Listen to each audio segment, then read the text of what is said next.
Merhaba arkadaşlar, kanalımıza hoş geldiniz. Bugün sizler için Neslihan Atagül'den yepyeni haberler hazırladım. Neslihan Atagül Türkiye'de oyunculuk denince akla gelen en güçlü isimlerden biri. Özellikle Kara Sevda dizisiyle uluslararası bir üne kavuştu.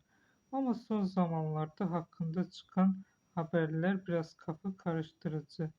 Kimine göre yeni büyük bir projeye hazırlanıyor, kimine göre ise sektöre kısa bir ara vermek istiyor. Bu tarz haberler aslında Türk oyuncu dünyasında oldukça yaygın. Mesela Burak Özçivit, Kıvanç Tatlıtuğ gibi isimler için de zaman zaman benzer söylentiler çıkıyor. Bir gün yeni dizi anlaşması, ertesi günü yurt dışı projeleri, sonra bir anda setlere ara verdi haberleri. Peki bu karışıklığın sebebi ne? Aslında oyuncuların kendileri çoğu zaman daha sade konuşuyor. Neslihan Atagül'ün daha önce verdiği bir röportajda söylediği gibi, ben işimi seviyorum ama hayat sadece işten ibaret değil. Bu cümle belki de tüm haberlerin özeti gibi.